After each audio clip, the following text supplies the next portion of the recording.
Welcome to the deep dive. We dig into the most important nuggets of knowledge from interesting sources, giving you that shortcut to being genuinely well-informed. Yeah, cutting through the noise. Exactly. And today, we're plunging into an event that's been creating quite a buzz across the pond. It's the Go HighLevel SaaSpreneur event in London. Yes, GHL. Big platform. Huge. It's that, all-in-one marketing CRM thing, a real Swiss Army knife for digital agencies, automation consultants, anyone building a SaaS business, really. Right. And this London meetup, it was their first UK-based SaaSpreneur gathering, brought together a really interesting mix of people using the platform, building on it. Yeah, platform builders, agency owners, consultants. The whole ecosystem was there. Totally. So our mission today is to unpack the most actionable insights, the real takeaways from the key speakers and that vibrant UK community, stuff you can use whether you were actually there or not. Sounds good. And it really felt like a landmark event for the UK SaaS scene, a real sense of momentum building. You could feel that even from the notes and feedback. Oh, definitely. It wasn't just about the technical talks. There was this palpable energy, this shared feeling. Right. And it seemed like looking through everything, it wasn't just the presentations. There was this strong shared desire to bring GHL setups tailored for local UK markets. Yes, contextualizing it, making it work here. But the thing that really jumped out at me, kind of the unsung hero of the event maybe, was the networking, the human connection side of things. Oh, 100%. I heard that again and again. The relationships built there between the attendees, the speakers, everyone.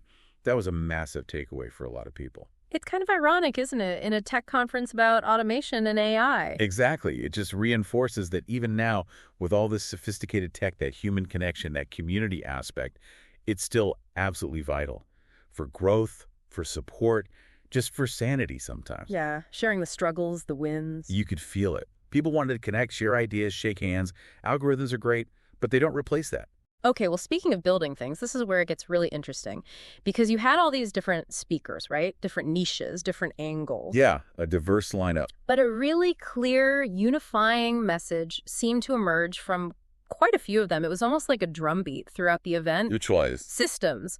Meaningful, clear systems and processes, but specifically for scale. Ah, okay. The how to grow without imploding theme. Precisely. It felt like everyone independently realized their brilliant ideas needed, like a solid framework to actually grow sustainably, not just winging it. And that's so critical right now, isn't it? Moving beyond that reactive, chaotic growth phase where you're just chasing the next client, putting out fires constantly. Totally. It's about building something predictable, sustainable, Right. Preventing that classic entrepreneurial burnout. Because without systems, you're essentially reinventing the wheel every single day. Building a new business for every new client, exhausting. Exactly. And we saw this play out in some really compelling stories.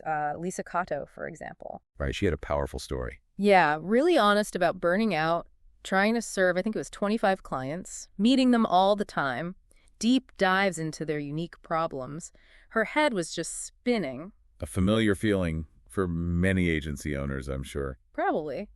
But her solution, born from that pain, was shifting to what she called a cookie-cutter approach. Which sounds maybe a bit generic, but it wasn't really about being impersonal. No, not at all. It was about repeatable, documented customer journeys. Defining your core offers so clearly that you deliver consistent, high-quality results without custom building everything from scratch every single time. Standardizing the delivery for efficiency and quality. And she had this concept, solve for all, meaning if a problem pops up, tech glitch, delegation issue, whatever, you don't just fix it for that one client, you fix it forever. Right. Build it into the system, improve the core process so it doesn't happen again. Yeah, moving from firefighting to actually building fire prevention, fundamental shift. That's a great way to put it. A huge mental shift required there. Then you had Clarke. He really hammered home documenting everything, every single task. Even the tiny stuff. That was my reaction. But his point was, if you can't describe it clearly, step by step, you can't outsource it, you can't automate it, it stays stuck with you. Makes sense. You need that clarity first. And his supermarket analogy loved that. Businesses need one clear entry point, like a supermarket. The products inside might change, the deals, the seasonal stuff. but the layout, the way you check out, how you find things, that stays consistent. Exactly. It makes it easy for customers to just buy without friction, without having to relearn your process every time, like grabbing milk at Tesco. You know where it is. That predictability is gold Mm-hmm. for the customer and for your own sanity running the business. Totally. And then Polly Barnfield offered this great contrast. She talked about her experience with Salesforce Complex, confusing. Yeah, a common sentiment sometimes with those bigger platforms. But then high level, she said, was transformational when it's put together properly, with a clear strategy. The caveat. It's not just the tool, it's how you use it. Right. And she observed that the agencies really thriving on high level often did so because of consistency versus complete freefall. They weren't just making it up as they went along. They had their systems, doing the best things on repeat. Yeah. Delivering predictable value. Yes. And Polly made another point that really stuck with me, especially now with all the AI hype. Okay. She stressed that support itself is a product.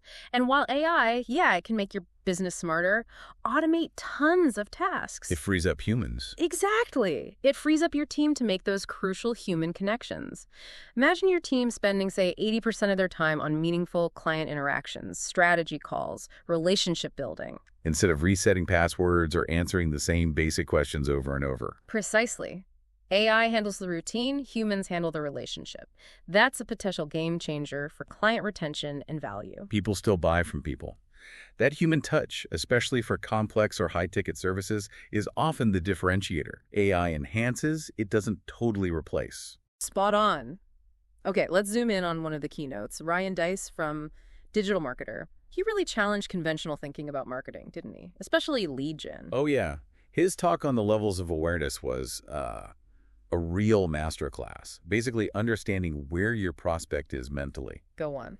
He pointed out that most marketers, maybe subconsciously, target solution-aware prospects. Right. People already searching for, best CRM for agencies or whatever. Right. They know they need something like what you offer. Exactly. But the problem, that's the single most expensive type of prospect to acquire. Why? Because everyone is targeting them. It's a bidding war. Okay, so where's the opportunity then? The real margin, the blue ocean, he argued, lies with the problem-aware. People who know they have a pain, a frustration, but they haven't yet connected it to a specific type of solution. They feel the symptoms but haven't diagnosed the illness or found the medicine yet. Perfect analogy. You're essentially marketing in a vacuum there, where your competitors aren't even playing yet. So practically, for you listening, this means really getting inside your ideal client's head. What's keeping them up at night? And Ryan gave a brilliant, actionable task. Come up with 30 problem statements. Not your marketing speak, but the exact words your ideal client uses to describe their pain. Verbatim stuff, how they'd complain to a friend. Exactly. Find it by talking to them, listening on sales calls, scouring forums, reading reviews. He even suggested testing these raw statements with like really basic, ugly, color-blocked ads. Ugly ads, why? Just to stop the scroll, make them stand out. The point wasn't fancy design, it was testing the message. Does this problem statement resonate? Because the best copy is just reflecting their own thoughts back at them. Precisely. Articulate their problem even better than they can themselves. That builds instant connection and trust. Interesting. And he also mentioned a specific tactic, YouTube discovery ads. Yeah, a pay-to-play hack, he called it. These aren't the interruptive in-stream ads. They show up in search results, on the homepage, ads-related videos. And crucially, they're way cheaper per view than in-stream. So you can target precisely and get your best video content seen by the right people without breaking the bank or relying purely on organic luck. So you're kind of engineering a content journey. Exactly. Get them to watch one great video, then YouTube suggests another of yours. You start a binge factory, pulling them into your world, building authority and trust. Smart. Very smart. And connecting this back, Ryan made a really profound point. There's no such thing as a lead problem. It's either a traffic problem, not getting enough eyeballs, or an offer problem. What you're offering isn't compelling enough. So it's not about the leads themselves being bad? Not usually. He used this great popcorn popper analogy.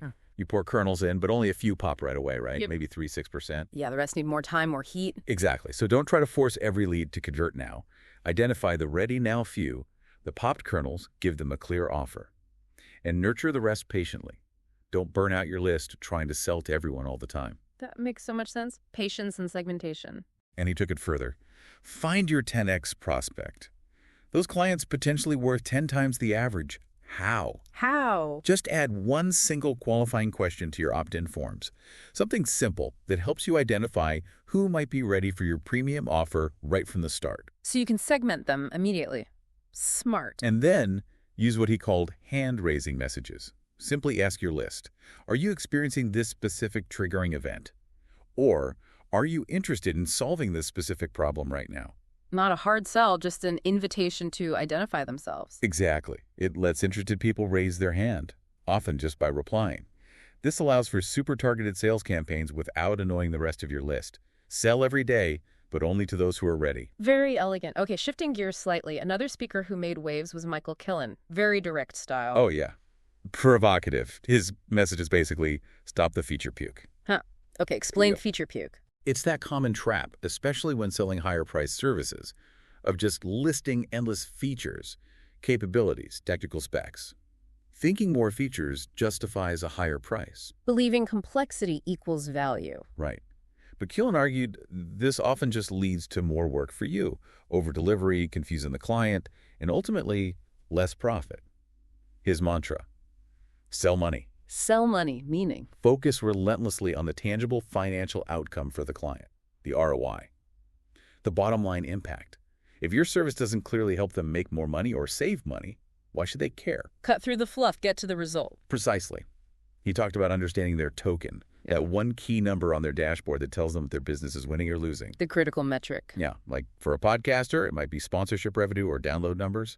For dentist, it's new patients in the chair. Yeah. You have to know their token. And frame your offer entirely around moving that number. Absolutely. If your amazing feature list doesn't connect directly to improving their token, it's irrelevant noise to them. You need to speak the language of their results. Use their exact words too, right? Yes. He stressed that. Use the language they use to describe their problems and desired outcomes. And his frameworks for offers were brilliant, using even if and without statements. Give me an example. Like, we help you get 10 new high-ticket clients per month without you having to spend hours creating content. Or, you can double your revenue even if you failed with marketing agencies before. So you're directly addressing their biggest pains or objections within the offer itself. Exactly. It makes the offer much more compelling because it tackles their fears head-on. And interestingly, he also talked about hand-raised emails, just like Ryan Deiss. Yeah, that was a recurring theme, wasn't it? Getting people to reply to your emails to signal interest rather than just clicking a link. Why the emphasis on replying? Because a reply is a much stronger signal of intent. It takes more effort. It literally puts a qualified, interested lead directly into your inbox, ready for a conversation. Much warmer than a click. Turns your inbox into a lead generation tool. You got it. And connecting this to the bigger picture, Killen advocated for a really concise qualification process, like maybe even just a 10-minute call. Not a long sales pitch. No, it's not about convincing someone. It's about quickly identifying if they are already the right fit. Are they capable of getting results if they just had your system or guidance? Like his Nike analogy, finding the runner who's already great just needs the right shoes. Exactly. Find your Eliud Kipchoges. Don't try to turn a casual jogger into a marathon champion overnight. Find the clients who are primed for success with your help. Qualify hard, sell easy. Okay, so we've heard about systems, problem-aware marketing, selling outcomes, bringing it all together. What does this mean specifically for, say, UK SaaS entrepreneurs, agency owners listening right now? How do they apply these nuggets? Well, it starts with that fundamental question. Are you selling transformation or just a list of features? Francis Rodino, another speaker, really hit this. Your unique approach, your way of delivering results, that's your differentiator, not just the tool itself. Your secret sauce on top of the platform. Exactly. Sell that remarkable transformation. And he also made a strong point about not being afraid to charge setup fees. Why setup fees? It's not just about cost recovery. It gets the client more invested from day one. They have skin in the game. It fosters a better, more committed relationship and filters out clients who aren't serious. Helps avoid that resentment later on. Good point. And Lisa Catto's stuff, the clear documentation, the rail guards for delegation, being clear on what you won't do. Yes, that reinforces the systems theme. Knowing your boundaries, documenting processes, it's all about creating predictable outcomes, reducing chaos, and allowing you to scale without burning yourself or your team out. Building that well-oiled machine. And Collie Barnfield's reminder is crucial. AI makes you smarter, yes. Use it. Automate tasks. But remember, people buy from people. The goal of AI should be to free up your team's time. To be more human. Exactly. More time for empathy, strategy, building real relationships. That's where the long-term value lies. And Danny Clarke offered some really practical starting points too. Right? Yeah, like his 6-0-30-10 rule for promotion, 60% creating content, 30% distributing it, only 10% direct selling. And his super simple idea, just list out all your tasks on paper first to see what could be automated or delegated. Low tech, but effective first step. It all seems to circle back to structured, intentional growth, doesn't it? It really does. So wrapping this deep dive up, what's the big picture here? The London SaaSpreneur event, it sounds like it wasn't just another tech conference. No, it felt more fundamental. A powerful reminder about the core principles of building a scalable, sustainable business. Focus, clarity, those repeatable systems we talked about, and genuine human connection. Those emerged as the real keys. Yeah, the fancy tools are great, GHL is powerful, but they're only as good as the strategy and the systems you wrap around them. Absolutely. It's about building predictable growth strategically, not just chasing the next shiny object or feature update. The core message from so many speakers, despite their different angles, was strikingly aligned on that. Define your processes, nail your ideal client's real problem, and use tech smartly to enhance the human element.